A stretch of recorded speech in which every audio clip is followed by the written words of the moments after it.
আমার নাম সৌমিত্র সরকার, কবি সুকান্ত মহাবিদ্যালয়ের সমাজতত্ত্ব বিভাগের একাডেমিক কাউন্সিলর ইগনু 28150। আজকে আমরা যে বিষয়টি নিয়ে আলোচনা করব তা হলো ইতিহাসের সাথে সমাজবিজ্ঞানের সম্পর্ক। পরবর্তী যে ইউনিটগুলোতে আমরা যে বিষয়গুলো নিয়ে আলোচনা করেছি সেখানে আমরা আলোচনা করেছি সমাজতত্ত্ব এবং নৃতত্ত্বের উদ্ভব, সমাজতত্ত্বের সাথে নৃতত্ত্বের সম্পর্ক এবং সমাজতত্ত্বের সাথে মনস্তত্ত্বের সম্পর্ক। আজকে ইউনিট 4 আমরা আলোচনা করছি ইতিহাসের সঙ্গে সমাজবিজ্ঞানের সম্পর্ক। এই যে বিষয়টা নিয়ে আমরা আলোচনা করব, এখানে যে জিনিসটা আমাদের মাথায় রাখতে হবে, এখানে কিন্তু দুটো সমাজবিজ্ঞানের বিষয়বস্তু আছে। একটা হচ্ছে ইতিহাস, আর একটা কিন্তু আছে সমাজতত্ত্ব। এই দুটো সাবজেক্ট বা দুটো বিষয়ের কিন্তু বিষয়বস্তু ভিন্ন ভিন্ন, ভিন্ন বিষয় নিয়ে তারা আলোচনা করে, ভিন্ন প্রেক্ষাপট, ভিন্ন পরিধি, কিন্তু কোথাও না কোথাও এই দুটোর মধ্যে একটা সম্পর্কের বাতাবরণ রয়েছে। কারণ একটা বিষয় আমাদের মাথায় রাখতে হবে, সমাজতত্ত্ব এবং ইতিহাস এই দুটো বিষয় কিন্তু কোথাও না কোথাও সমাজকে নিয়ে আলোচনা করে। তাহলে আমরা এগিয়ে যাই বিষয়গুলোর দিকে। এখানে আমরা যে বিষয়গুলো দেখব, সমাজবিজ্ঞানকে প্রায় সমাজের অধ্যয়ন হিসেবে সংজ্ঞায়িত করা হয়। আমরা কিন্তু এই সমাজতত্ত্বের ক্লাস নিয়ে, এটা নিয়ে হয়তো 4th ক্লাস চলছে আমাদের, যেখানে কিন্তু আমরা একটা বিষয় স্পষ্ট হয়ে গেছি, সমাজতত্ত্ব কিন্তু সমাজ নিয়ে আলোচনা করে। তাহলে সমাজ নিয়ে যখনই আলোচনা করছে, তাহলে সমাজের কোন কোন বিষয় ক্ষেত্রে পড়বে আমরা কিন্তু জানি। একটা সমাজের মধ্যে রয়েছে বিভিন্ন সামাজিক প্রতিষ্ঠান, গোষ্ঠী, পরিবার, সম্পর্ক, নিয়ম নীতি। তাহলে এই সমস্ত বিষয়গুলো কিন্তু সমাজতত্ত্বের আলোচনার পরিধির মধ্যে পড়ে। যদি আমরা একটু ভালোভাবে দেখার চেষ্টা করি, সমাজতত্ত্ব যে বিষয়বস্তু আজ আমরা পড়ছি, তাহলে এই সমাজতত্ত্বের যে বিষয়বস্তু, এটা কিন্তু সাডেনলি বা হঠাৎ করে কিন্তু আসেনি।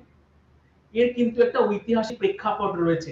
এই যখনই আমরা বলবো যে যেকোনো সাবজেক্ট বা বিষয়বস্তুর একটি ঐতিহাসিক প্রেক্ষাপট রয়েছে, তাহলে আমাকে কিন্তু কোথায় গুরুত্ব প্রদান করতে হচ্ছে? পাস্টে গুরুত্ব প্রদান করতে হচ্ছে। তার মানে যে ঘটনাগুলো অলরেডি ঘটে গেছে, যে ঘটনাগুলো কমপ্লিট হয়ে গেছে। তাহলে যখনই আমরা এটা বলবো যে যে ঘটনা ঘটে গেছে বা কমপ্লিট হয়ে গেছে, তার মানে সঙ্গে সঙ্গে আমাদেরকে মাথায় রাখতে হবে যে সেগুলো কিন্তু সবই হচ্ছে ইতিহাসের বিষয়বস্তু। কেন ইতিহাসের বিষয়বস্তু? কারণ ইতিহাস কিন্তু অতীত ঘটনাকে নিয়ে আলোচনা করে। তাহলে যে সমস্ত ঘটনাগুলো ঘটে গেছে, তাহলে ঘটে যাওয়া ঘটনাগুলোকে সুসজ্জিতভাবে সম্পৃক্ত করে কিন্তু ইতিহাস। তাহলে পাস্ট সমস্ত ঘটনা সবই কিন্তু ইতিহাসের আলোচনার মধ্যে রয়েছে। কিন্তু সমাজতত্ত্বের আলোচনা, সমাজতত্ত্বের আলোচনা রয়েছে বর্তমান সমাজ কাঠামো নিয়ে। আজ আমরা কোন সমাজে বসবাস করছি, কি ধরনের সামাজিক রীতিনীতি, পরিবার, প্রতিষ্ঠান, লোকজন, মানুষজন, তার ব্যবহার, ড্রেস, এই সবগুলো কিন্তু বর্তমান সমাজের প্রেক্ষাপটকে সমাজতত্ত্ব কিন্তু সুস্পষ্টভাবে তুলে ধরার চেষ্টা করে মানুষের সামনে। তার মানে কনটেক্সট খুব ইম্পর্টেন্ট। সমাজতত্ত্ব যে কনটেক্সটে আলোচনা করছে সেটা হচ্ছে প্রেজেন্ট, বর্তমান। আর ইতিহাস যে কনটেক্সট গুলোকে সুসজ্জিত করেছে সেগুলো হচ্ছে ঘটে যাওয়া ঘটনা।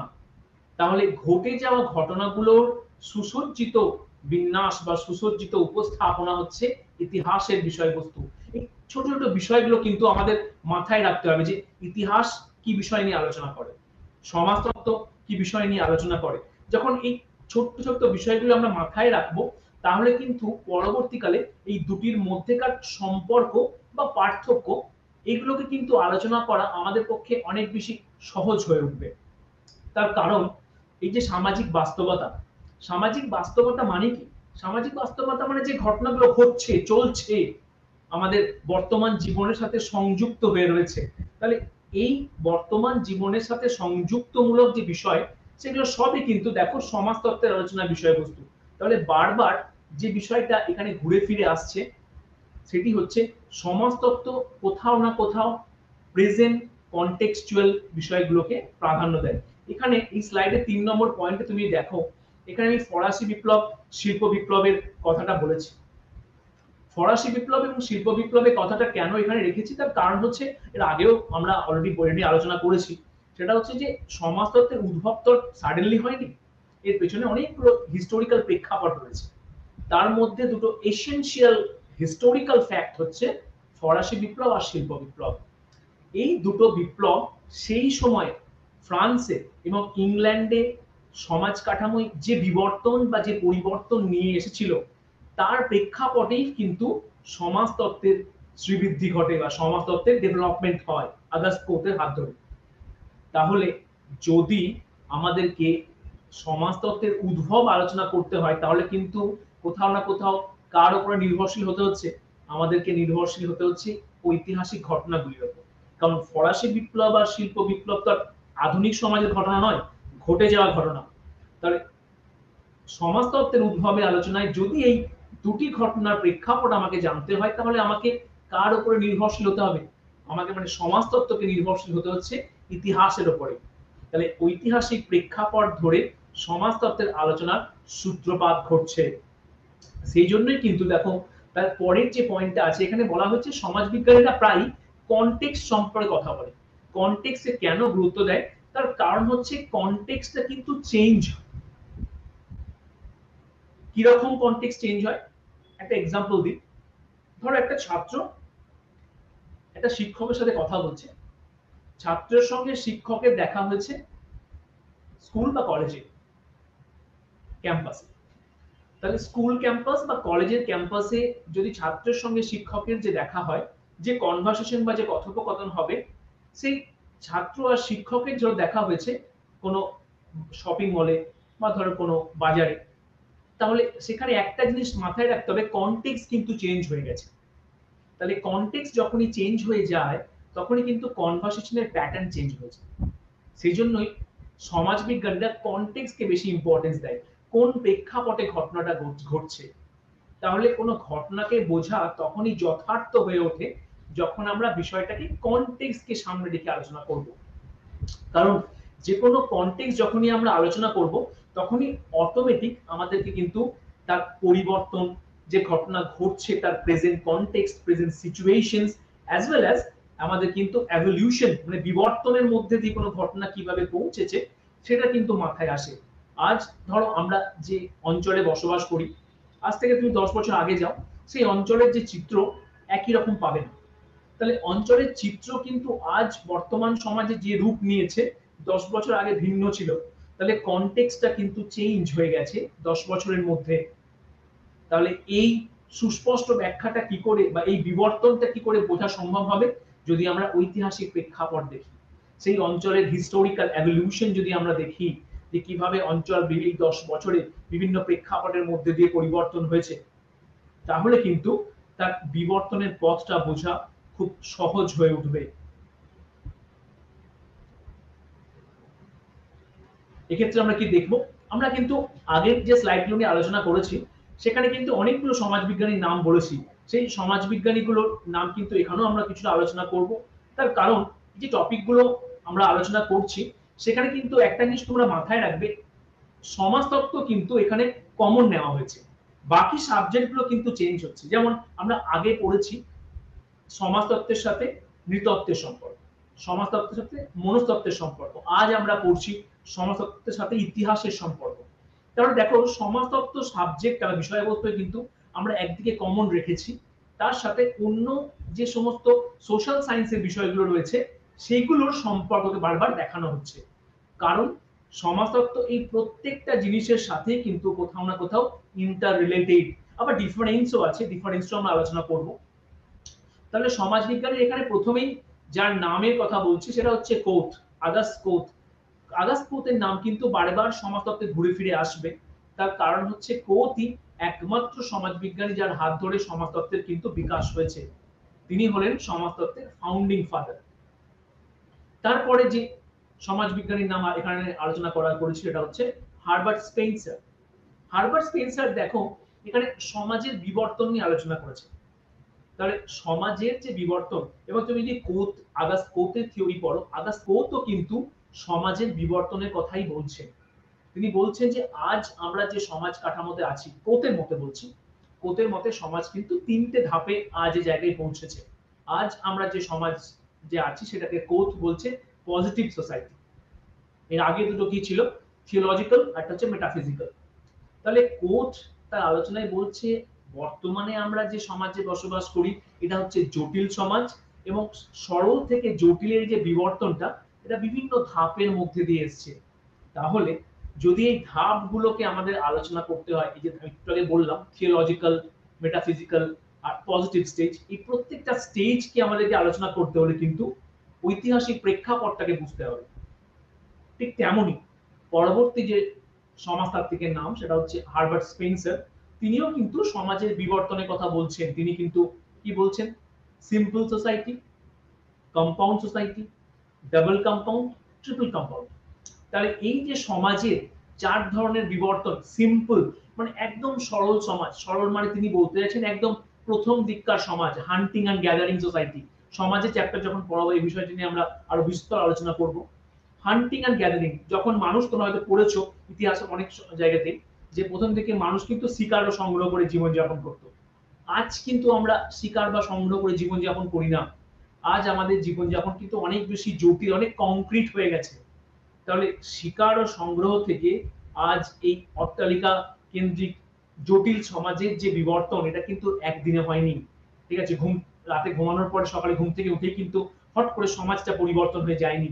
এটা একটা দীর্ঘ বিবর্তন রয়েছে। তাহলে বিবর্তনকে যখনই আমরা বিশ্লেষণ করব, কোথাও না কোথাও কিন্তু আমাদেরকে এই ঐতিহাসিক প্রেক্ষাপটের সাহায্য নিতেই হবে।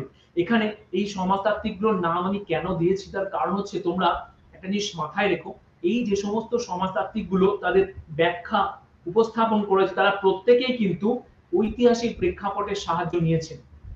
আগাস্ট কোত, হারবার্ট স্পেন্সার, পরবর্তীকালে ম্যাক্স ওয়েবার তার আদর্শের ধারণা, আইডিয়াল টাইপ বলা হয় ওটাকে, এবং শহরের বৃদ্ধির বিশদ বিবরণ। তাহলে আইডিয়াল টাইপ, সিটি, বিউরোক্রেসি, এইগুলোর যখন তিনি আলোচনা করছেন, আইডিয়াল টাইপ মানে আদর্শ প্রকার, যে প্রকার হচ্ছে মানুষ যে কোনো কাজ করার ক্ষেত্রে কিন্তু তার একটা কনসেপচুয়াল ভিউ তৈরি করে। ধরো পরীক্ষায় তুমি প্রিপারেশন নিচ্ছ, প্রিপারেশন নিয়ে তুমি কিন্তু মাথায় একটা প্ল্যান তৈরি করো যে ultimately at the end of the examination তোমার রেজাল্টটা কি হবে।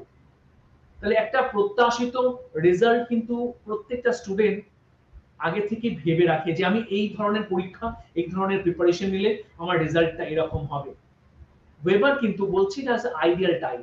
কেন এটার সঙ্গে ইতিহাসের সম্পর্ক রয়েছে? তার কারণ হচ্ছে যখনই একটা ব্যক্তি কোনো বিষয় সম্বন্ধে চিন্তা করে, সে কিন্তু সেই সংক্রান্ত পূর্বের ঘটনাগুলোকে রিক্যাপচুলেট করার চেষ্টা করে।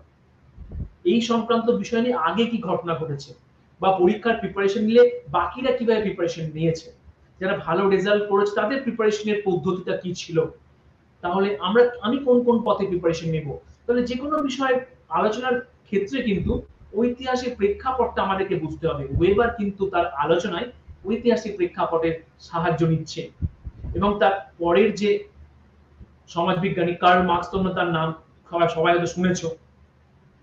কার্ল মার্কস কিন্তু ক্লাস কনফ্লিক্ট মানে শ্রেণীদ্বন্দ্ব, বা হিস্টোরিক্যাল মেটেরিয়ালিজম, বা ডায়ালেকটিক্যাল মেটেরিয়ালিজম, বা সোশ্যাল চেঞ্জ, বা ক্লাস কনফ্লিক্ট, যখনই এই বিষয়গুলো নিয়ে আলোচনা করেছেন তিনি কিন্তু হিস্টোরিক্যাল স্টেজের কথা বলছেন। তিনিও কিন্তু আস্তে আস্তে বিভিন্ন স্তরের মধ্যে দিয়ে সমাজের যে বিবর্তন, এই যে হিস্টোরিক্যাল এভলিউশন তিনি তার হিস্টোরিক্যাল মেটেরিয়ালিজমে বলছেন, সেখানেও কিন্তু এই ঐতিহাসিক প্রেক্ষাপটকে প্রাধান্য দিচ্ছেন। দাস সমাজ থেকে কিভাবে সমাজতান্ত্রিক সমাজ, যে সমাজ প্রভাবিত হচ্ছে বা আবর্তন হচ্ছে বা বিবর্তিত হয়েছে, এটা কিন্তু কার্ল মার্কস বারবার করে দেখানোর চেষ্টা করেছেন। তাহলে তোমরা যখন পরীক্ষার সময় বিষয়টাকে নিয়ে আলোচনা করবে বা বিষয়টিকে যখন লিখবে, তখন কিন্তু এই থিঙ্কার গুলোকে একটুখানি অ্যাড করার চেষ্টা করবে। Auguste Comte, Herbert Spencer, Max Weber, Karl Marx, এবং সেখানে দু একটা জিনিস ইনক্লুড করবে যে এই থিঙ্কার গুলো কোন কোন পয়েন্ট বা কোন কোন বিষয় নিয়ে আলোচনা করছে। আগাস্ট কোত সমাজের বিবর্তন নিয়ে আলোচনা করছে, স্পেন্সারও কিন্তু সমাজের বিবর্তনের কথা বলছে। ওয়েবারের আলোচনা আমরা কি পেলাম? আইডিয়াল টাইপ এবং সিটি বিশদ বিবরণ। মার্কসের আলোচনায় আমরা কি পাচ্ছি? ক্লাস কনফ্লিক্ট, শ্রেণীদ্বন্দ্ব, হিস্টোরিক্যাল মেটেরিয়ালিজম। এগুলো হচ্ছে এই থিঙ্কার গুলোর সেই সমস্ত বিষয় যেখানে কিন্তু থিঙ্কাররা কি করেছে, সেখানে কিন্তু তারা কার আলোচনা করছে, সেখানে ঐতিহাসিক প্রেক্ষাপটে আলোচনা করছে। এবারে আমরা চলে আসি সমাজতত্ত্বের সংজ্ঞা নিয়ে, কিন্তু আমরা বারবার আলোচনা করেছি এবং এর পরেও করব, কারণ যে সমস্ত সমাজ বিজ্ঞানগুলো তার সাথে কিন্তু সমাজতত্ত্বের সম্পর্কটা বারবার কিন্তু ঘুরে ফিরে আসবে। তাহলে ইতিহাসের সংজ্ঞা, ইতিহাস কি বিষয় নিয়ে আলোচনা করে, এটা হচ্ছে কিন্তু আমাদের আলোচনার বিষয়বস্তু। কি বলা হয়েছে প্রথমে, ইতিহাসকে প্রায় অতীতের অধ্যয়ন হিসেবে সংজ্ঞায়িত করা হয়। তোমরা ইতিহাস পড়েছো, তোমরা স্কুল লাইফে যখন ইতিহাস পড়েছো, সেখানে তোমরা একটা জিনিস নোটিশ করেছো যে ইতিহাস কিন্তু সেই সমস্ত বিষয়গুলোকে নিয়ে আলোচনা করেছে যেগুলো ঘটে গেছে। তার মানে যে ঘটনাগুলো অলরেডি কমপ্লিটেড, তাহলে যে ঘটনাগুলো অতীত, যেগুলোর প্রভাব সমাজের উপরে বা মানুষের উপরে অলরেডি পড়েছে, তাহলে অতীত সম্বন্ধে আলোচনা করছে ইতিহাস। তার পরের পয়েন্টে দেখো, সেটা আমি বলছি যেটা আছে, ইতিহাস যা অতীতে ঘটে যাওয়া ঘটনাগুলিকে বর্ণনা করে। তাহলে অতীতে ঘটে যাওয়া ঘটনাগুলির বর্ণনা করে মানে কিন্তু ইতিহাস নয়, সেই ঘটনাগুলোকে কিন্তু ইতিহাস সুসজ্জিতভাবে বর্ণনা করে। সুসজ্জিত মানে, তার মানে হচ্ছে কোন ঘটনার পরে কোন ঘটনাটা ঘটছে। তাহলে সময়কাল, তুমি যদি ইতিহাসের বিষয়টা দিকে একটুখানি দৃষ্টি আরোপ করো, দেখবে যে ইতিহাসের সব থেকে গুরুত্বপূর্ণ বিষয় হচ্ছে সময়কাল। ইতিহাস কিন্তু সময় ধরে ধরে সমস্ত ঐতিহাসিক ঘটনাগুলোকে তুলে ধরার চেষ্টা করে, কোন সময়ে কোন ঘটনাটা ঘটছে, তারপরে কোন ঘটনা ঘটেছে, তারপরে কোন ঘটনা ঘটছে। সমস্ত সময়ের প্রেক্ষাপটে যে সমস্ত ঘটনাগুলো ঘটে গেছে তার সুসজ্জিত ব্যাখ্যা দিচ্ছে ইতিহাস। এবং এক্ষেত্রে যে বিষয়গুলো আমাদের আরো মাথায় রাখতে হবে, অতীতের কিন্তু নিজস্ব সামাজিক, সাংস্কৃতিক, রাজনৈতিক ও অর্থনৈতিক প্রেক্ষাপট রয়েছে। তাহলে যে সমস্ত ঘটনাগুলো ঘটে গেল, এবং দেখো আমি একটু আগেই বললাম যে সুসজ্জিত, তার মানে গুছিয়ে, সিস্টেমেটিক্যালি। সুসজ্জিত মানে যখন কোনো ঘটনা ঘটছে, কোনোটা সভ্যতা, ধরো কোনো সভ্যতার পতন, ধরো হরপ্পা সভ্যতা বা মহেন্দ্র সভ্যতা, সেই সভ্যতার যদি পতন বা সেই সভ্যতার যে উত্থান বা পতনের যদি ইতিহাস আমরা স্টাডি করি, তাহলে কিন্তু সেই সভ্যতা কিভাবে তৈরি হয়েছে, সেখানকার মানুষজন, তার আচার আচরণ, রীতিনীতি, রুলস অ্যান্ড রেগুলেশন, সেখানকার বাড়িঘর, সেখানকার আসবাবপত্র, সেখানকার মানুষদের জীবনশৈলী, সেখানকার মানুষদের ফুড হ্যাবিট, রাজনৈতিক পরিকাঠামো, অর্থনৈতিক প্রেক্ষাপট, সবগুলোর কিন্তু, এবং কিভাবে সভ্যতার ধ্বংস, তারও প্রেক্ষাপট কিন্তু পরবর্তী প্রেক্ষাপট ধরে ধরে আমরা এগিয়ে যাই। তাহলে সবকিছুরই কিন্তু একটা দেখো সিস্টেমেটিক কিন্তু স্টাডি আমরা ইতিহাসে পাই। সেজন্য অনেক ক্ষেত্রে কিন্তু ইতিহাসকে সায়েন্টিফিক স্টাডিও বলা হয়ে থাকে। তারপরের পয়েন্টটা এসো, ইতিহাসবিদরা সমাজের ধরন, তার গঠন, সংস্কৃতি, সভ্যতা এবং রাজনীতি, মানব সমাজের সময়কাল ধরে রেখেছেন। একটু আগে যে পয়েন্টটা আমি এক্ষুনি বলছিলাম, সমাজের ধরন, তার গঠন, তার কারণ হচ্ছে সময়কাল ধরে। কেন বলছি, ধরো হরপ্পা সভ্যতা যে সময় ঘটনাটা ঘটেছে, মহেন্দ্র সভ্যতা যে সময় ঘটনা ঘটেছে, বা ধরো শক হুন বা পাঠানরা যে সময় ভারতে এসছে, প্রত্যেকেই তো ভিন্ন ভিন্ন সময়কালে এসছে। তাহলে প্রত্যেকের সময়কাল ভিন্ন, এবং সেই সময়ে তখনকার মানুষজনের জীবনশৈলী, আচার আচরণ, রীতিনীতি ভিন্ন ভিন্ন ছিল।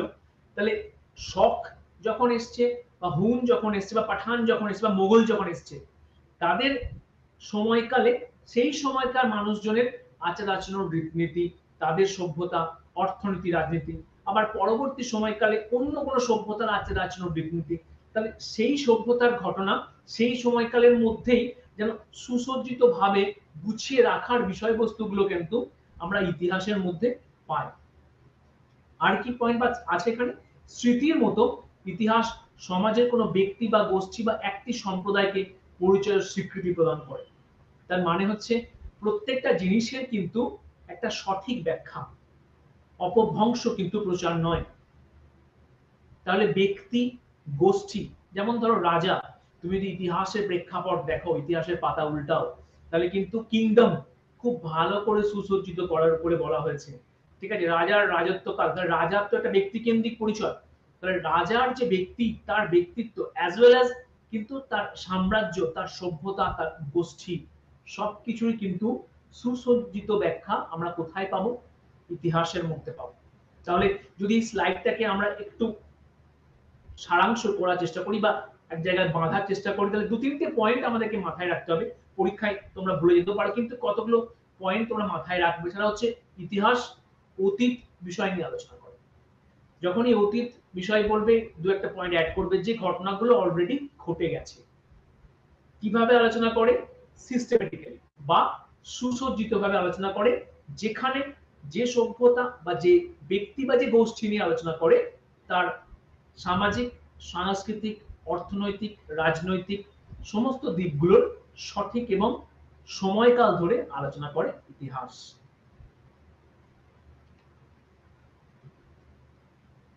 এরপরে যে বিষয়টা আলোচনা করব খুব গুরুত্বপূর্ণ বিষয়, এবং কোথাও না কোথাও আমাদের টপিকটার কিন্তু যে হেডিং সেটাও কিন্তু এটাকে ঘিরেই রয়েছে, ইতিহাসের সাথে সমাজ বিজ্ঞানের সম্পর্ক। দুটো বিষয়বস্তু, দুটো ভিন্ন প্রেক্ষাপট নিয়ে আলোচনা করলেও দুটোর মধ্যে দেখো একটা সম্পর্ক রয়েছে, একটা ব্রিজ রয়েছে। তাহলে বিষয়গুলোর উপর গুরুত্ব আরোপ করি। প্রথম পয়েন্ট কি বলা হচ্ছে? ইতিহাস হলো নথির ভান্ডার বা জ্ঞানের ভান্ডার। স্টক অফ নলেজ বলা হচ্ছে ইতিহাসকে। স্টক অফ নলেজ কেন? তার কারণ হচ্ছে ইতিহাস সমস্ত ঘটে যাওয়া ঘটনাগুলোকে সিস্টেমেটিক্যালি মানে স্টেপ বাই স্টেপ সময়কাল ধরে একদম প্রিজার্ভ করে রেখেছে। সেই জন্যই বলছে জ্ঞান ভান্ডার। জ্ঞানকে প্রিজার্ভ করে রাখা হচ্ছে ইতিহাসের মধ্যে। কি বলছে এখানে? এটি সমাজবিজ্ঞান সহ বিভিন্ন সামাজিক বিজ্ঞানের উপকরণ সরবরাহ করে। তাহলে এখান থেকে তোমরা খুব স্বাভাবিক এটা বুঝতেই পারছো, যে বিষয়টা নলেজকে গেইন করে রেখেছে, এক জায়গায় আবদ্ধ করে রেখেছে, তাহলে অন্যান্য বিষয়বস্তুগুলো সেখান থেকে কি করছে? নলেজকে ধার করছে, বড় করছে সেখান থেকে। সোশিওলজি সেখান থেকে নলেজ বড় করছে। কেন বড় করছে? তার কারণ হচ্ছে একটু আগেই বললাম যে সমাজতত্ত্ব প্রেজেন্ট কনটেক্সট নিয়ে আলোচনা করে, বর্তমান সমাজ। তাহলে বর্তমান সমাজ নিয়ে যখনই আলোচনা করব তখনই কিন্তু আমাদেরকে অতীত সামাজিক প্রেক্ষাপটটা বুঝতে হবে। আজ ইকোনমি সিচুয়েশন কেমন? তাহলে আজ ইকোনমি সিচুয়েশন কেমন, এটার প্রপার ইমেজ দিতে হলে আমাকে অতীত ইকোনমি সিচুয়েশন বুঝতে হবে। আজ থেকে ৫ বছর আগে মুদ্রাস্ফীতি কতটা ছিল, আজকে মুদ্রাস্ফীতি কোন জায়গায় পৌঁছেছে। তাহলে আজকের মুদ্রাস্ফীতির বিবরণ যদি ব্যাখ্যা করতে যায়, তাহলে কিন্তু আমাদেরকে কি করতে হবে? আমাদের কিন্তু ঐতিহাসিক প্রেক্ষাপট ধরে মুদ্রাস্ফীতির বিষয়গুলোকে দেখতে হবে, যে কোন কোন সামাজিক প্রেক্ষাপটে বা কোন সময়ে মুদ্রাস্ফীতি কেমন ছিল, আজ আমাদের মুদ্রাস্ফীতি কতটা বেড়েছে, কতটা এক্সপেন্ডিচার আমাদের করতে হচ্ছে, কতটা সেভিংস আমাদের করা উচিত। তাহলে ঐতিহাসিক প্রেক্ষাপট থেকে কিন্তু সমাজতত্ত্ব কি করছে? জ্ঞান নিচ্ছে। কারণ ইতিহাস সমস্ত বিষয়গুলোকে সুসজ্জিত করে রেখেছে। সেকেন্ড পয়েন্টটা কি বলছে? একজন সমাজবিজ্ঞানী সামাজিক পরিস্থিতি বোঝার জন্য ঐতিহাসিক রেকর্ড ব্যবহার করে। স্বাভাবিক, তোমরা হয়তো ডিটেকটিভ মুভি দেখেছো, ঠিক আছে? সেখানে দেখবে যে কোনো ব্যক্তির কেস স্টাডি, সোশিয়োলজিতে তোমাদের পড়তে হয়, পরবর্তীকালে সিলেবাসগুলোতে কেস স্টাডি আমরা পড়ব। কেস স্টাডি মানে কোনো বিষয় বা কোনো ঘটনাকে যদি স্টাডি করতে হয়, তাহলে এখানে দেখো বলছে ঐতিহাসিক রেকর্ড ব্যবহার করে। রেকর্ড লাগবে কেন? কারণ যখনই কোনো কেসকে স্টাডি করবে, যখন কোনো বিষয়কে স্টাডি করবে, তাহলে সেই সংক্রান্ত পূর্ববর্তী ঘটনাকে স্টাডি করতে হবে। ধরো কোনো ব্যক্তিকে তুমি যদি স্টাডি করো, ঠিক আছে? ধরো কোনো মুভিতে, ধরো কোনো ডিটেকটিভ মুভিতে কোনো ব্যক্তিকে, ধরো ক্রাইম সিন সাসপেক্ট যে আছে তাকে ধরো যদি ধরো স্টাডি করা হচ্ছে, তাহলে তাকে যখন স্টাডি করবে তখন তার কেস হিস্ট্রিকে স্টাডি করা হয়। সে কোন কোন প্রেক্ষাপট ধরে এসছে, কোন সমাজে বসবাস করেছে, কোন সামাজিক প্রেক্ষাপট, কোন ফ্যামিলি ব্যাকগ্রাউন্ড থেকে উঠে এসছে, কোথায় স্কুলিং, ঠিক আছে, কিভাবে সে ব্রড এন্ড বট আপ হয়েছে, তার চাকরির ক্ষেত্র কোথায়, সে কোথায় পড়াশোনা করেছে, কি নিয়ে পড়াশোনা করেছে, কি ইনকাম সোর্স। তাহলে এই প্রত্যেকটা ঐতিহাসিক প্রেক্ষাপট বা ঐতিহাসিক রেকর্ড সোশিয়োলজিস্টরা কিন্তু খোঁজার চেষ্টা করে।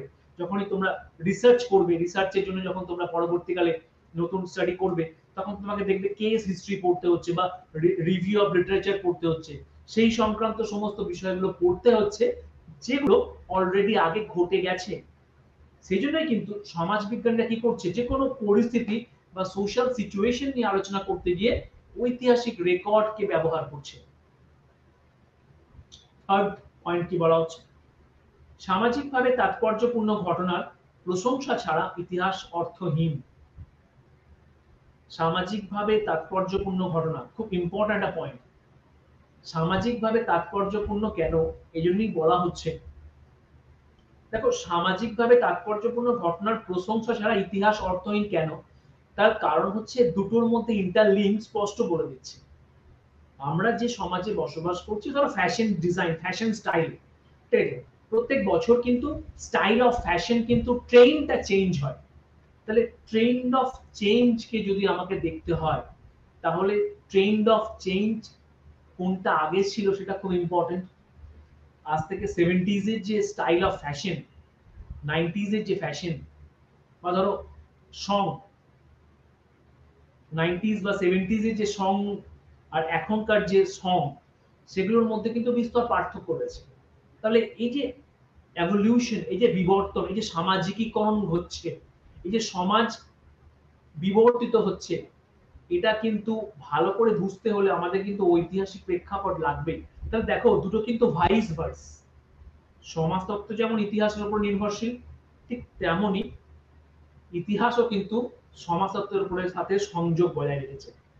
কারণ ঐতিহাসিক প্রেক্ষাপট যখনই তুমি পড়ছো, তখনই তোমার মাথায় কনটেক্সচুয়ালি কিন্তু অটোমেটিক প্রেজেন্ট কনটেক্সটে চলে আসছে। আচ্ছা, একটা ঘটনা ঘটে গেছে, এইভাবে এই সময়কার ছিল, এই সময় এইরকম ছিল। তাহলে যখন তুমি বলছো যে ওই সময়ে এইরকম ছিল, তার মানে কি? তার মানে আমরা প্রেজেন্টের সাথে কম্পেয়ার করে দেখলাম, ওই আমার সময় তো এরকম নয়, সেই সময় মানুষ এই ধরনের জামা প্যান্ট পরতো, আমরা তো এই সময় পড়ি না। তাহলে অটোমেটিক ঐতিহাসিক প্রেক্ষাপটের আলোচনার সাথে বর্তমান সমাজের সংযোগ সম্পর্ক কিন্তু চলেই আসছে। সেজন্য বলছে দুটোকে একে অপরকে বাদ দিয়ে কিন্তু ব্যাখ্যা করা অর্থহীন হয়ে পড়বে। তারপরে পয়েন্ট কি বলছে, সামাজিকভাবে গুরুত্বপূর্ণ বিষয়ের উল্লেখ ছাড়া ঐতিহাসিক তথ্য অর্থহীন। সামাজিকভাবে গুরুত্বপূর্ণ বিষয়, সামাজিক কেন বলছে, তার কারণ হচ্ছে যে প্রত্যেকটা বিষয়ে কোনো না কোনো প্রেক্ষাপট সাথে ইন্টারলিঙ্ক, তাই তো সামাজিক। সামাজিক কেন? সামাজিক মানে হচ্ছে যেটা সমাজের সাথে সংযুক্ত, ঠিক আছে। আমাদের চালচলন, কথাবার্তা, ফুড হ্যাবিট, দেখো আমাদের সমাজের সঙ্গে সংযুক্ত। আমরা যে ভাষায় কথা বলি, আমি বাংলা ভাষায় কথা বলছি, কারণ হচ্ছে আমি বেঙ্গলে বসবাস করি, আমি বেঙ্গলে, আমার ফ্যামিলি হচ্ছে বাঙালি, ঠিক আছে, আমি একটা বাঙালি পরিবার থেকে উঠে এসেছি। তাহলে সামাজিক প্রেক্ষাপটের কিন্তু প্রভাব রয়েছে, ঠিক আছে। আমার চালচলন, কথাবার্তার মধ্যে কিন্তু বাঙালির রিফ্লেকশন আছে, কারণ হচ্ছে আমি বাঙালি পরিবার থেকে উঠে আসছি। তাহলে সামাজিক প্রেক্ষাপট ছাড়া কোনো বিষয়কে, সমাজের প্রেক্ষাপট ছাড়া কোনো বিষয়কে কিন্তু সংযুক্ত করা এবং তাকে একদম আলাদা করা খুব ডিফিকাল্ট। তাহলে ইতিহাস যখন কোনো বিষয়কে আলোচনা করেছে বা সেটাকে সুসজ্জিত করেছে, সেটা কোনো না কোনো প্রেক্ষাপট ধরেই করেছে। সে কিন্তু খাপছাড়া করে কোনো বিষয় বলেনি। ধরো অর্থনীতি ব্যাপারটা বাদ দিয়ে গেছে, সে রাজনীতি নিয়ে আলোচনা করেছে। কোনো একটা সময়, ধরো মুঘল সমাজে শুধু অর্থনীতির বিষয় নিয়ে আলোচনা হয়েছে, রাজনীতি কোনো বিষয় লেখেনি, তা তো নয়, সেটা বাদ যায়নি, সমস্ত বিষয়গুলোকে ইনক্লুড করেছে। তা কেন ইনক্লুড করেছে? তার কারণ হচ্ছে সেগুলো একটা ব্যক্তি বা সমাজের সাথে ইন্টার রিলেটেড, কোনটা বিষয়কে বাদ দিতে পারি না। যেমন আমাদের জীবদেহ, ঠিক আছে, কান টানলে, যখন বলি না কান টানলে মাথা এগিয়ে আসে, কেন এগিয়ে আসে? তার কারণ হচ্ছে কানটা মাথার সাথে অ্যাটাচড আছে। তাহলে ইতিহাস ও সমাজবিজ্ঞানের ঘটনাগুলো কোথাও না কোথাও সামাজিক ভাবে যেন একে অপরের সাথে যুক্ত হয়ে আছে।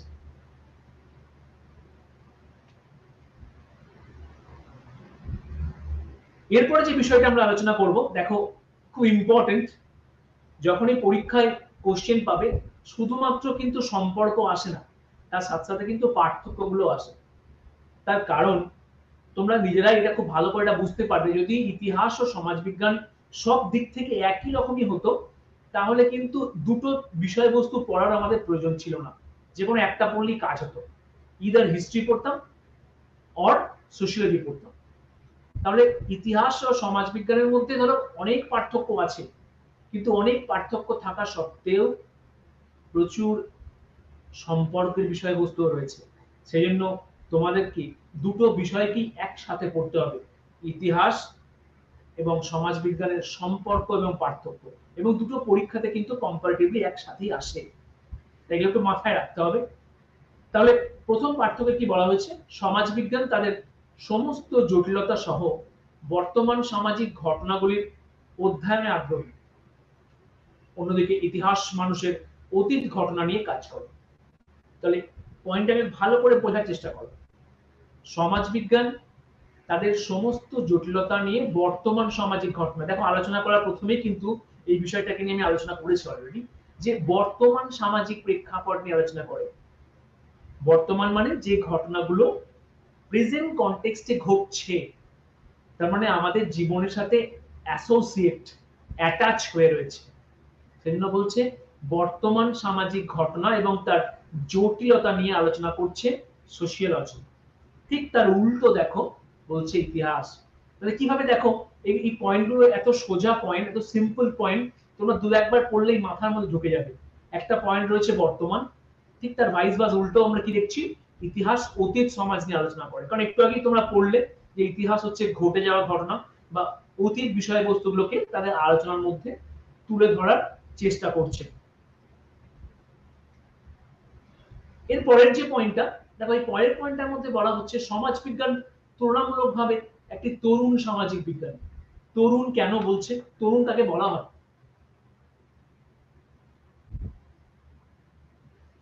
তরুণ শব্দের সাথে কিন্তু একটা নির্দিষ্ট এজ আছে লুকিয়ে, বয়স লুকিয়ে আছে। তরুণ তাদেরকেই বলি যারা হচ্ছে অল্প বয়সী, কম বয়স। তাহলে এখানে সমাজতত্ত্ব ব্যক্তি নয় যাকে আমরা কম বয়স বলবো। তাহলে এখানে সমাজতত্ত্বের প্রেক্ষাপটে তরুণ শব্দটি কেন ব্যবহার করা হয়েছে? সমাজতত্ত্ব তুলনামূলকভাবে তরুণ কেন, তার কারণ হচ্ছে বাকি যে সমস্ত সমাজ বিজ্ঞানগুলোর কথা এখানে আলোচনা করব, সেগুলো যে সময়ে ডেভেলপ হয়েছে বা তার বিকাশ যে সময় হয়েছে, সমাজতত্ত্বের সঙ্গে যদি তুলনা করি তাহলে দেখব যে সমাজতত্ত্বের বিকাশ কিন্তু হয়েছে অনেক পরে। তার মানে ইতিহাস বা ধরো সাইকোলজি বা ধরো অ্যানথ্রোপোলজি, এগুলো যে সময়কাল তৈরি হয়েছে, যে সময়কালে শ্রীবৃদ্ধি হয়েছে, যে সময়কালে এর ইনভেনশন হয়েছে, সমাজতত্ত্ব কিন্তু তার অনেক পরে এসছে। তোমরা কিন্তু অলরেডি আগে পড়েওছো, ঠিক আছে, যে আলাস কোতের হাত ধরে কিভাবে সোশিওলজি এসছে। তাহলে সমাজতত্ত্বকে সেই জন্যই বলা হয় কিন্তু তরুণ সামাজিক বিজ্ঞান। অন্যান্য সমাজ বিজ্ঞানগুলির থেকে এর বয়স কিন্তু অনেক কম। অন্যদিকে ইতিহাস একটি প্রাচীন সামাজিক বিজ্ঞান। প্রাচীন কেন বলছে? প্রাচীন এই জন্যই বলছে যার অস্তিত্ব কিন্তু দীর্ঘ সময় ধরে সমাজে লক্ষ্য করা যায়। তার মানে হচ্ছে অনেক আদিকাল থেকে ইতিহাস, ঐতিহাসিক প্রেক্ষাপট বা ইতিহাসের ঘটনাগুলো নিয়ে আলোচনা কিন্তু মানুষের মধ্যে চলছে। তাহলে সেই দিক থেকে যদি ইতিহাসের সাথে সোশিওলজির একটা তুলনামূলক আলোচনা করার চেষ্টা করি তাহলে কি দেখব? তাহলে দেখব যে দুটোর মধ্যে মেইন কি পার্থক্য হলো। প্রথম পার্থক্যের সঙ্গে যে বিষয়টা আমাদের মাথায় রাখতে হবে, তবে এটার সাথে কিন্তু এটা কিন্তু ইন্টার রিলেটেড। প্রথম পার্থক্যের মধ্যে ইতিহাসকে অতীত বলা হয়েছে, তাহলে অতীতের সঙ্গে তো একটা জিনিস মাথায় রেখো, এজ বা বয়স।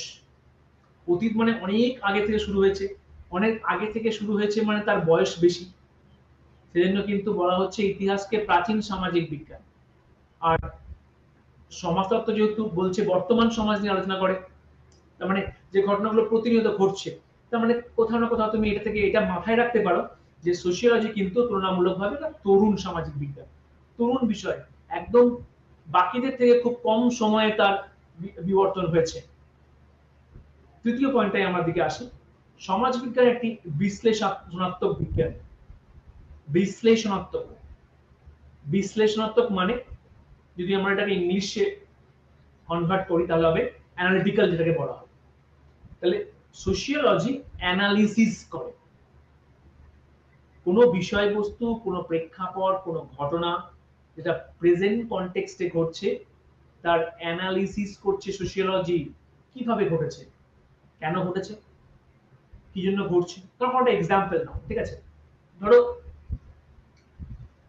মল কালচার, ঠিক আছে, বিভিন্ন জায়গায় তোমরা মল কালচার দেখতে পাও, বা ধরো মাল্টিপ্লেক্স, খুব ভালো এক্সাম্পল ধরো মাল্টিপ্লেক্স, ঠিক আছে, আইনক্স।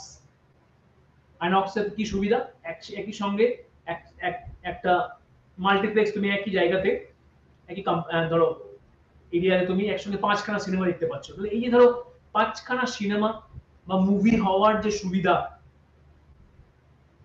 যে ফ্যাসিলিটিস তোমাকে প্রোভাইড করছে, তাহলে প্রেজেন্ট কনটেক্সটে সোসাইটি সেটাকে ডিমান্ড করেছে, সোসাইটি সেটা চাহিদা আছে যে প্রচুর সংখ্যক মানুষ কিন্তু একটু আউটিং পছন্দ করে, ঠিক আছে, তার লেজার টাইমকে একটু মুভিতে এক্সপেন্ড করতে পছন্দ করে। তাহলে মানুষ যখন একটু আরাম কেদারায় মুভি স্পেন্ড করতে পছন্দ করছে, এবং যেহেতু পপুলেশনের সংখ্যা বাড়ছে, একসঙ্গে অনেক সংখ্যক মানুষকে তার পছন্দের জায়গা তৈরি করার জন্য একই জায়গাতে একসঙ্গে ধরো 4 থেকে 5টা সিনেমা হল বা সিনেমাকে প্রেজেন্ট করার ক্যাপাবিলিটি তৈরি হচ্ছে। তাহলে সোশিওলজি কি দেখবে, সোশিওলজি কেন আইনক্সের চাহিদা বাড়ছে, কেন আইনক্স এলো, মানুষের তার প্রতি রেসপন্স কেমন, ইকোনমি ইনভেস্টমেন্ট কেমন, সেখান থেকে কিভাবে সমাজের উপরে কন্ট্রিবিউশন, এই সমস্ত বিষয়গুলোকে কিন্তু সে আত্মস্থ করার চেষ্টা করছে। তার মানে কি হলো, তার মানে হচ্ছে অ্যানালিসিস করছে। এবার দেখো, তুমি নোটিস করো, ভালো করে দেখবে তোমরা, সেটা হচ্ছে যে সোশিওলজি এই যে অ্যানালিটিক্যাল বিষয়বস্তু, তুমি আইনক্সের যে এক্সাম্পলটা আমি দিলাম, এই আইনক্স কিন্তু সব জায়গাতে নেই। এটা গ্রামাঞ্চলে কিন্তু আইনক্স তুমি পাবে না, শহরাঞ্চলে পাবে বা মেট্রো সিটিতে পাবে বা হাইলি পপুলেটেড বা ডেন্স এরিয়াতে পাচ্ছ। তার কারণ কি, তার কারণ হচ্ছে আইনক্সের ডিমান্ড হচ্ছে সেই সমস্ত জায়গায় যেখানে মানুষের চাহিদা রয়েছে এবং মানুষ সেখানে স্পেন্ড করতে পারবে। তাহলে প্রফিট গেইন ইন্ডাস্ট্রি সেই জায়গাতেই আইনক্স খুলবে যেখানে মানুষ সেখানে যাবে। কোন একটা গ্রামাঞ্চলে সে আইনক্স খুলছে না কেন, কারণ সেখানে তার কোনো প্রফিট হবে না, মানুষ কিন্তু সেখানে যাবে না, তাহলে তার লোকসান হবে। তাহলে পরিস্থিতি, প্রেক্ষাপট, ইকোনমি, পপুলেশন, এই সমস্ত বিষয়গুলোকে কিন্তু মাথায় রেখে কোনো জিনিসকে এক্সিকিউশন করে সোশিওলজি। সেই জন্যই বলা হচ্ছে বিশ্লেষণাত্মক বিজ্ঞান, অ্যানালিটিক্যাল। তারপরে দেখো ইতিহাসের ক্ষেত্রে কি বলা হচ্ছে, ইতিহাস একটি বর্ণনামূলক বিজ্ঞান, ডেসক্রিপটিভ। কেন বর্ণনামূলক বলা হচ্ছে, তার কারণ হচ্ছে ইতিহাস যেহেতু যে ঘটনা ঘটছে সেটা নিয়ে আলোচনা করে না, তাই তার কাছে পরিধি কিন্তু সীমিত।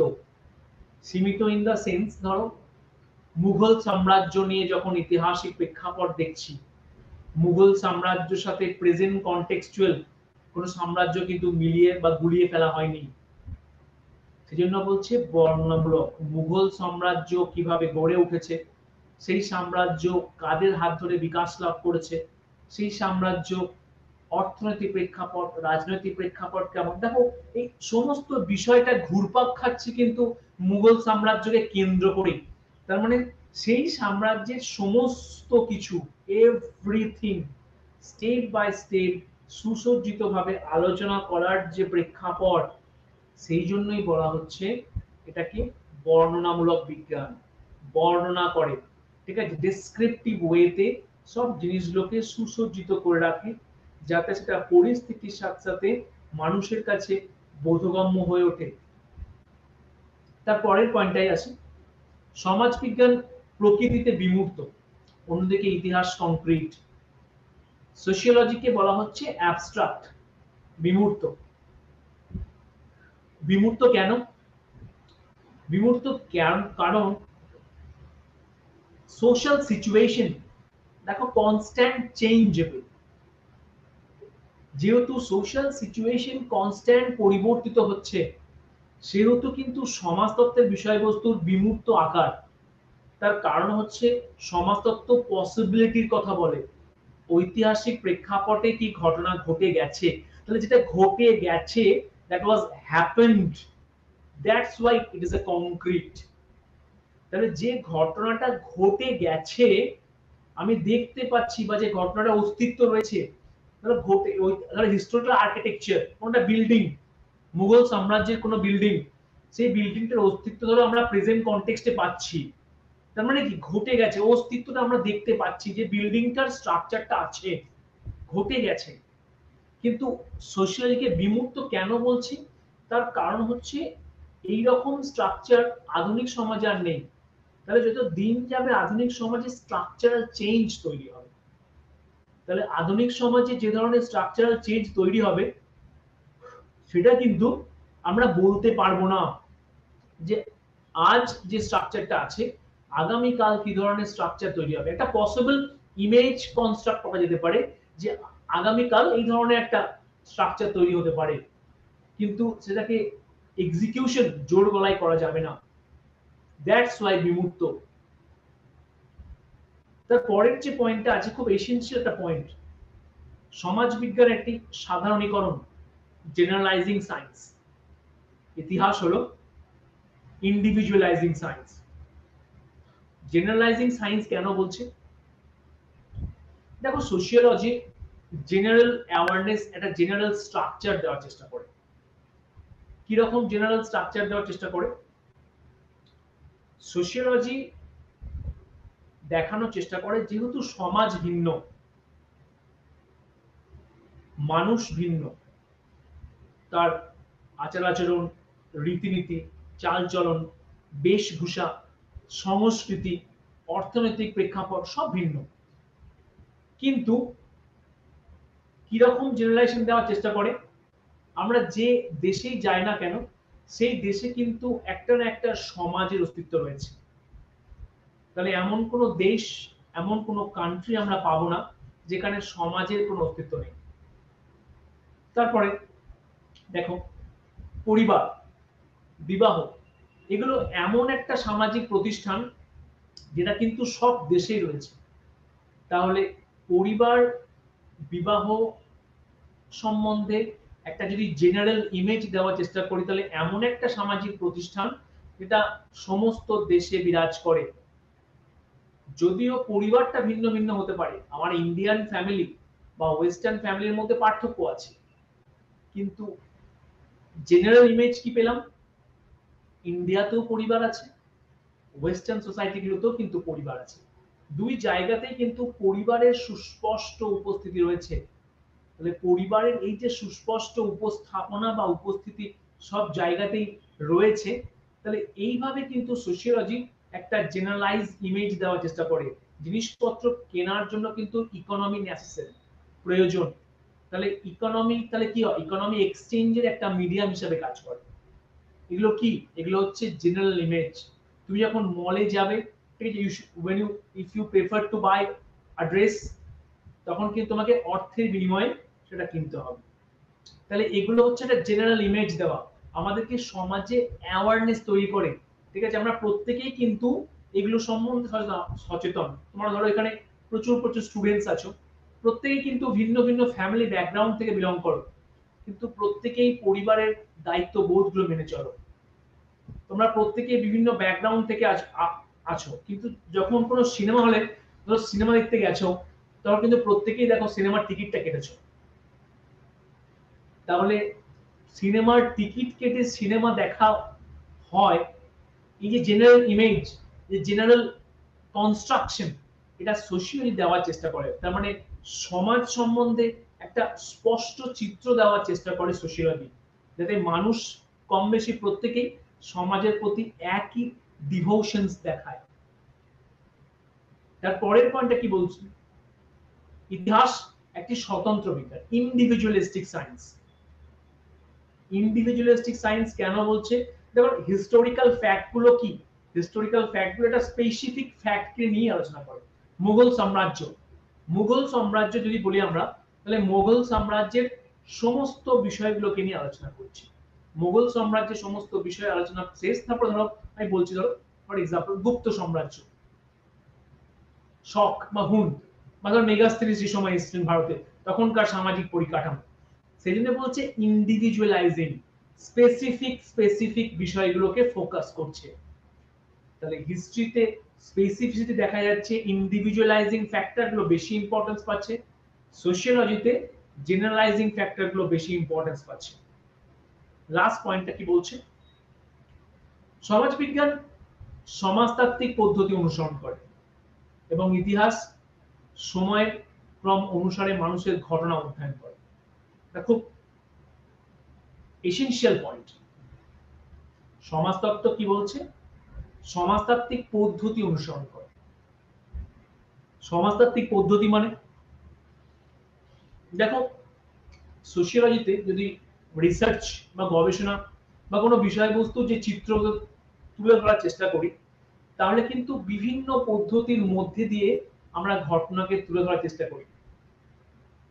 প্রথম একটা এক্সাম্পল আমি দিই, এক্সাম্পল দিয়ে তোমরা বুঝতে পারবে, হচ্ছে অবজারভেশন, চোখে দেখা।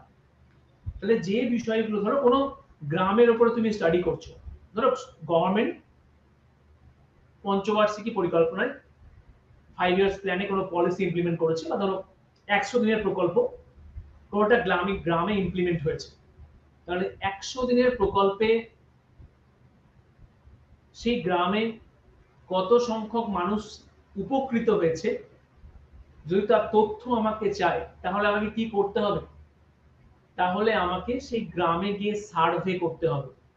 সার্ভে, তাহলে গ্রামে গিয়ে সার্ভে করলে ম্যান টু ম্যান, মানে ফ্যামিলি টু ফ্যামিলি সার্ভে করে, যারা ধরো সেই পলিসির আন্ডারে পড়ে, তাদের 5 বছর আগেকার পরিস্থিতি এবং পলিসি ইমপ্লিমেন্ট হওয়ার পরে কি তাদের অবস্থার পরিবর্তন হয়েছে সেটাকে আমি জানতে পারবো। তাহলে সার্ভে মেথডের মধ্যে দিয়ে এই ধরনের ঘটনাকে স্টাডি করা হয়। এরপর ধরো ধরো কোনো একটা ক্রিমিনাল ক্রিমিনাল ধরো সে কোর্টে অ্যাপিল করেছে যে তাকে ওয়াকিল দেওয়া হোক, তার কেসটাকে রিইনভেস্টিগেট করা হোক। তাহলে ক্রিমিনালের কেসটাকে যদি রিইনভেস্টিগেট করা হয়, তাহলে সেই পার্টিকুলার ক্রিমিনালটাকে যদি স্টাডি করতে হয়, তাহলে সেই পার্টিকুলার ক্রিমিনাল কেন ক্রাইম করছে বা কোন ধরনের সিচুয়েশন বা কোন প্রেক্ষাপটে ক্রাইমকে এক্সিকিউট করছে, এটা তখনই বোঝা সম্ভব হবে যখন সেখানে কেস স্টাডি মেথড অ্যাপ্লাই করবে। কেস কেন? কেস স্টাডি সেই সমস্ত ক্ষেত্রগুলোতেই অ্যাপ্লাই করা যায় যখন কোনো স্পেসিফিক সেকশনকে ইনডেপথ স্টাডি করব, মানে মাইনিউটলি সবকিছু যখন স্টাডি করার চেষ্টা করব, তখনই সেখানে আমরা এক্সিকিউট করব কেস স্টাডি মেথড। তাহলে সমাজতত্ত্ব কিন্তু পরিস্থিতি বা ঘটনার উপরে ভিত্তি করে বিভিন্ন বিভিন্ন মেথড অ্যাপ্লাই করে। দেখবে তোমরা এটা নোটিশ করেছো, সরকার কিন্তু জনসংখ্যা সংক্রান্ত তথ্য নেওয়ার জন্য সেন্সাস পদ্ধতি ব্যবহার করে, যেটাকে আমরা জনগণনা বলি। প্রত্যেক 10 বছর অন্তর অন্তর হয়, 2001, 2011, 2021, ঠিক আছে? তা ধরো এই যে সেন্সাস বা জনগণনা, এই জনগণনা তোমরা নোটিশ করেছো, সেন্সাসের আধিকারিকরা কি কোথায় কোথায় প্রত্যেকটা বাড়ি ইন্ডিভিজুয়ালি ভিজিট করে। তাহলে হাউস হোল্ড সার্ভে করে, হাউস টু হাউস সার্ভে করে, প্রত্যেকটা বাড়ি সে স্টাডি করে সেখান থেকে তথ্য কালেক্ট করার চেষ্টা করে, হাউস হোল্ড সার্ভে। তাহলে এটাকে কি মেথড বলে? এটাকে বলছে সার্ভে মেথড। ধরো কোভিড পিরিয়ডে যারা রিসার্চ করেছে, গবেষণা করেছে, সেখানে ধরো কোভিডের সময় তো ধরো মানুষের কাছে পৌঁছানো সম্ভব হয়নি। সেই সময় মানুষ কিভাবে ডেটা কালেক্ট করেছে? সেই সময় মানুষ সাহায্য নিয়েছিল, বা সোশিওলজিস্টরা বা ধরো রিসার্চাররা সাহায্য নিয়েছে ইন্টারভিউ মেথড। কোন ধরনের ইন্টারভিউ? Telephonic interview. সে টেলিফোন করেছে, ফোন করে সে ব্যক্তির কাছ থেকে সমস্ত ইনফরমেশন নিয়েছে।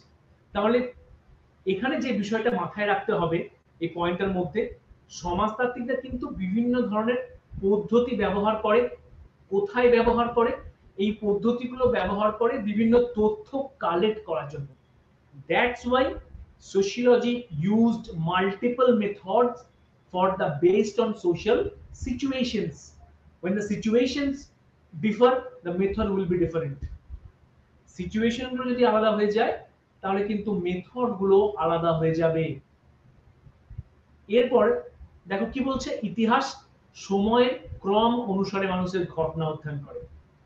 তাহলে প্রথম স্লাইডটা দেখো, আমি বলছিলাম ইতিহাস কিন্তু সময়কাল নিয়ে আলোচনা করছে। সেজন্য বলছে যে মানুষের যে ঘটনা, যে সমস্ত বিষয়গুলোকে অধ্যয়ন করা হচ্ছে, সেখানে সময় একটা গুরুত্ব রয়েছে। কারণ ইতিহাসে 2-3টে জিনিস তোমাকে মাথায় রাখতেই হবে, একটা হচ্ছে অতীত, আর একটা হচ্ছে সময়, সময়ের ক্রম। তার মানে যে ঘটনাটা ঘটে গেছে সেই ঘটনার চিত্র। আজ থেকে 10 বছর আগে কলকাতার সমাজ কেমন ছিল, সময় একটা ইম্পর্টেন্ট ফ্যাক্টর। ঠিক আছে? বা ধরো এই একটু আগে যেটা বললাম সেন্সাস বা জনগণনা, ঠিক আছে, 2001 সেন্সাসে ইন্ডিয়ার পপুলেশনের স্ট্রাকচার কেমন ছিল? তাহলে যে ঘটনাগুলো ঘটে যাচ্ছে সেগুলোই তো ঐতিহাসিক ঘটনার মধ্যে সুসজ্জিত হচ্ছে। ঘটে যাওয়া ঘটনাগুলোই তো ইতিহাসের বিষয়বস্তু। তাহলে যদি সেন্সাস আমরা দেখি, তাহলে সেন্সাস কি? সেন্সাস দেখো প্রতি 10 বছর অন্তর অন্তর একটা সমাজের চিত্রকে তুলে ধরে। তার পরের 10 বছরে যখন আবার সেন্সাস হবে, তখন কিন্তু আগের সেন্সাস সাথে পরের সেন্সাসের ডেটা বা তথ্যের মধ্যে কিন্তু ফারাক তৈরি হয়, পৃথক পৃথক তথ্য উঠে আসে। তার কারণ হচ্ছে এই 10 বছরের সমাজটার মধ্যে পরিবর্তন হয়েছে। তাহলে সমাজে পরিবর্তনটা কি করে বুঝলাম? বুঝলাম কারণ হচ্ছে সময়ের পরিবর্তন হয়েছে। সময়টা কিন্তু দীর্ঘ সময়ের প্রেক্ষাপট পেরিয়ে এসছে। সেজন্য বলছে ইতিহাস সময়ের ক্রম অনুসারে মানুষের ঘটনা অধ্যয়ন করে। তাহলে ইতিহাস ও সমাজের পদ্ধতিগত দিক থেকেও কিন্তু দুটোর মধ্যে পার্থক্য রয়েছে। সমাজতত্ত্বে মাল্টিপল মেথড ইউজ হয় বেসড অন সোশ্যাল সিচুয়েশন বা সামাজিক ঘটনা বা পরিস্থিতির উপর ভিত্তি করে। অন্যদিকে সমাজতত্ত্বে কিন্তু ইতিহাসে কিন্তু কি দেখলাম? ইতিহাসে দেখছি যে মানুষের ঘটনাগুলো যে অধ্যয়ন, সেই ঘটনাগুলোর অধ্যয়ন কিন্তু সে সময়ের প্রেক্ষাপট ধরে করছে। একটা সামাজিক প্রেক্ষাপট ধরে কিন্তু ঘটনার অধ্যয়ন চলছে।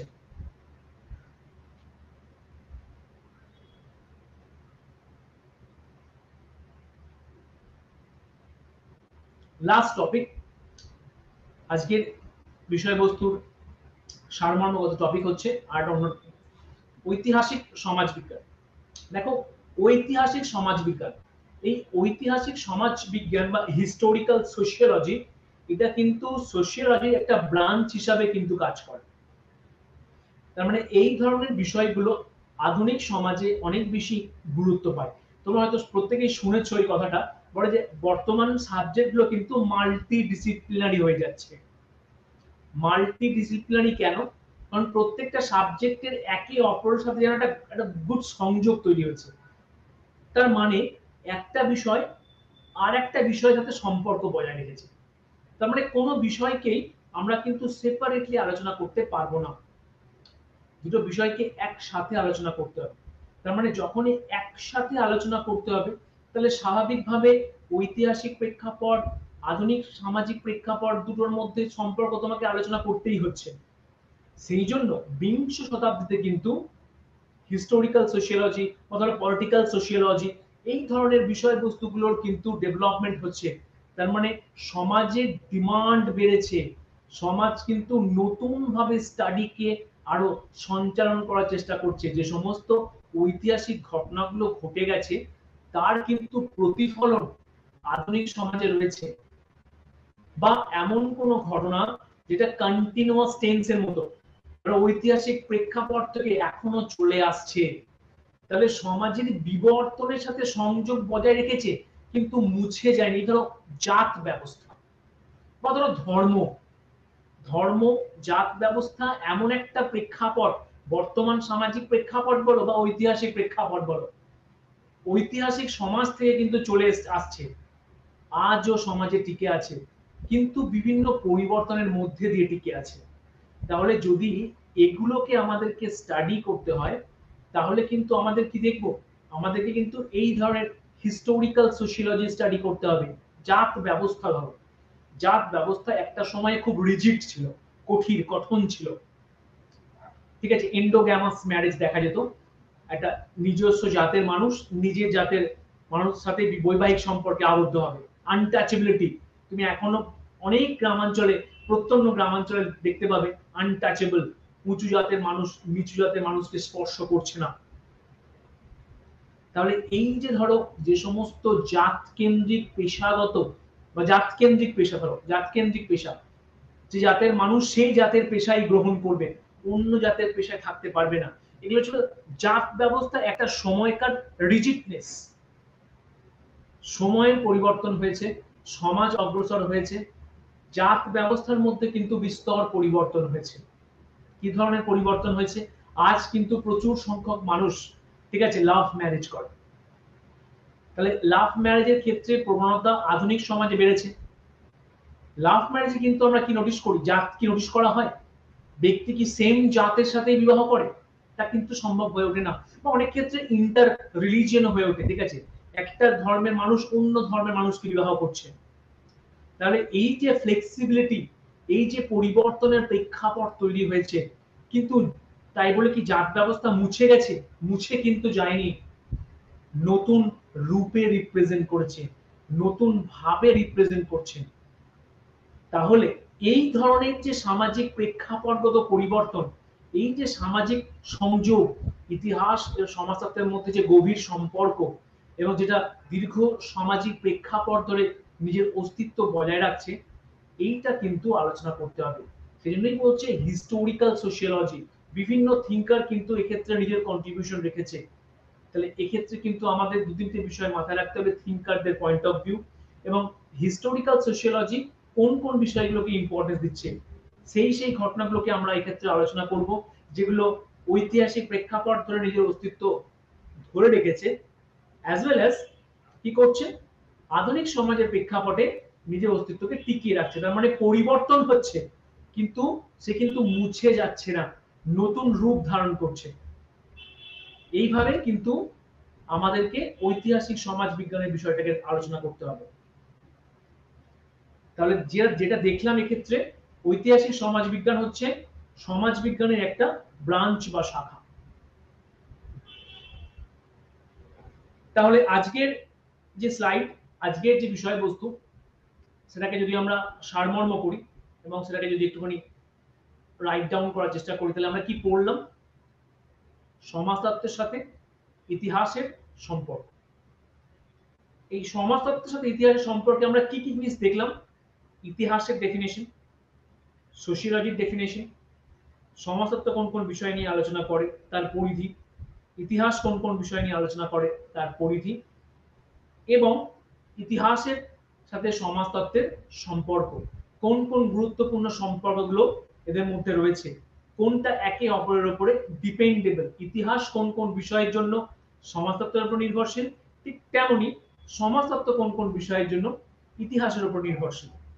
তাহলে সম্পর্কের মধ্যে কিন্তু এই দুটো বিষয়কে আমাদেরকে গুরুত্বপূর্ণভাবে মাথায় রাখতে হবে, যে কোনটা কিভাবে একে অপরের উপর নির্ভরশীল হচ্ছে, এবং মাথায় রাখতে হবে কতগুলো কি ফ্যাক্টর, ইতিহাসের ক্ষেত্রে কতগুলো কি ফ্যাক্টর, সমাজতত্ত্বের ক্ষেত্রে কতগুলো কি ফ্যাক্টর, এবং আরেকটা বিষয় সেটা হচ্ছে তাত্ত্বিকদের আলোচনা, কোন ধরনের তাত্ত্বিক কোন কোন প্রেক্ষাপট, সমাজতাত্ত্বিক কোন কোন প্রেক্ষাপটগুলোর জন্য ইতিহাসের উপর নির্ভরশীল হয়েছে। আর কি বিষয় নিয়ে আমরা আলোচনা করেছি? সমাজতত্ত্বের সাথে ইতিহাসের পার্থক্য।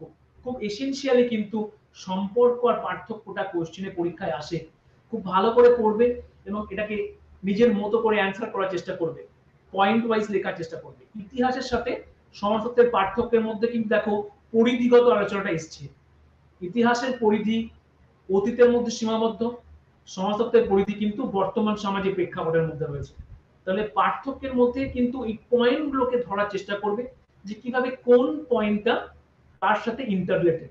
আর লাস্ট যে বিষয়টা আমরা দেখলাম সেটা হচ্ছে ঐতিহাসিক সমাজ বিজ্ঞান, যে ঘটনাগুলো দীর্ঘ সামাজিক প্রেক্ষাপট ধরে ইতিহাসের সাথে বর্তমান সমাজে নিজের অস্তিত্বকে টিকিয়ে রেখেছে।